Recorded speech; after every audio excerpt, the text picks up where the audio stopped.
সূরা আত-তালাক মদিনায় অবতীর্ণ। আয়াত 12 রুকু 2।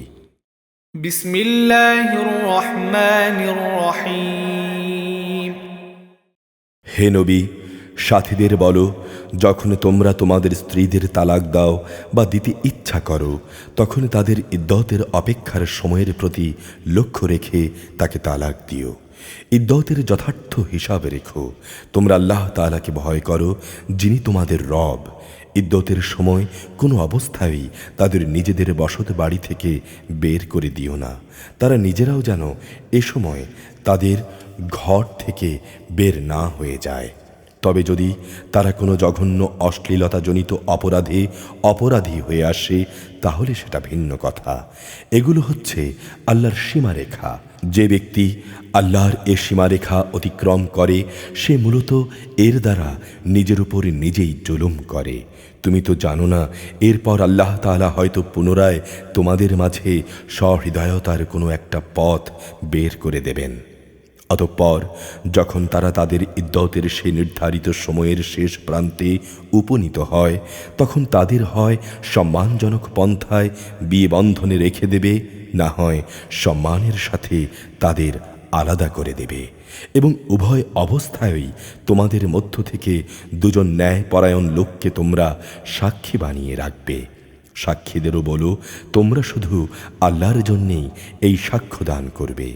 যারা আল্লাহ তাআলা ও শেষ বিচার দিনের উপর ঈমান আনে, তাদের সবাইকে এর দ্বারা উপদেশ দেয়া হচ্ছে, যে ব্যক্তি আল্লাহ তাআলাকে ভয় করে, তিনি তার জন্যে সংকট উত্তরণের একটা পথ তৈরি করে দেন এবং তিনি তাকে এমন জায়গা থেকে রেজেকে দান করেন যার উৎস সম্পর্কে তার কোনো ধারণাই নেই। যে ব্যক্তি আল্লাহর উপর ভরসা করে, তিনি তার জন্যে যথেষ্ট, কেননা আল্লাহ তাআলা তার নিজের কাজ পূর্ণ করেই নেন। আল্লাহ তাআলা প্রতিটি জিনিসের জন্যেই একটি পরিমাণ ঠিক করে রেখেছেন। তোমাদের স্ত্রীদের মাঝে যারা ঋতুবর্তী হওয়ার ব্যাপারে নিরাশ হয়ে গেছে, তাদের ইদ্দতের ব্যাপারে তোমাদের কোনো সন্দেহ থাকলে তোমরা জেনে রেখো, তাদের ইদ্দত হচ্ছে 3 মাস। এই 3 মাসের বিধান তাদের জন্যেও যাদের এখনও ঋতুকাল শুরুই হয়নি। গর্ভবতী নারীর ইদ্দতকাল হচ্ছে তার সন্তান প্রসব হওয়া পর্যন্ত। বস্তুত কেউ যদি আল্লাহকেই ভয় করে, তাহলে নানাভাবে তিনি তার জন্যে তার কাজকে সহজ করে দেন। তালাক ও ইদ্দতের ব্যাপারে এ হচ্ছে আল্লাহ তাআলার আদেশ, যা তিনি তোমাদের কাছে পাঠিয়েছেন। যে ব্যক্তি আল্লাহকে ভয় করে, তিনি তার গুনাহ খাতা মুছে দেবেন এবং তিনি তার পুরস্কারকেও বড় করে দেবেন।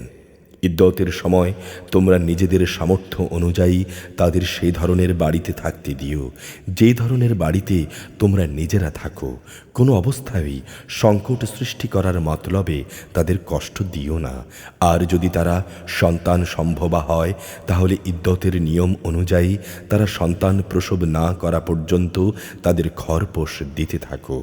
সন্তান জন্মদানের পর যদি তারা তোমাদের সন্তানদের নিজেদের বুকের দুধ খাওয়ায়, তাহলে তোমরা সেই জন্যে তাদের পারিশ্রমিক আদায় করে দেবে এবং এই ব্যাপারটা তোমরা ভালোভাবে নিজেদের মধ্যে ন্যায়সঙ্গত পন্থায় সমাধান করে নেবে।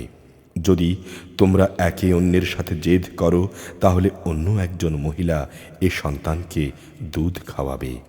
বিত্তশালী ব্যক্তি তার সঙ্গতি অনুযায়ী স্ত্রীদের খরপোশ দেবে।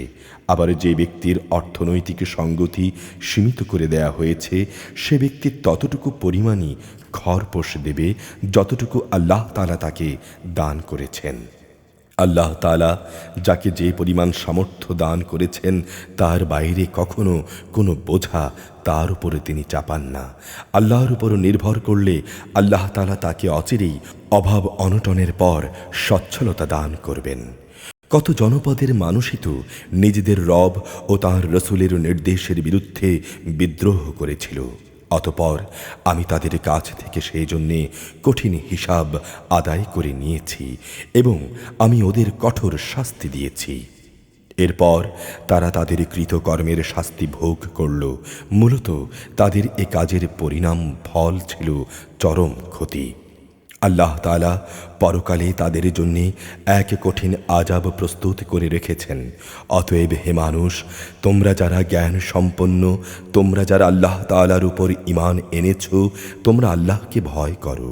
আল্লাহ তাআলা তোমাদের কাছে অবশ্যই তার উপদেশ বাণী নাজিল করেছেন।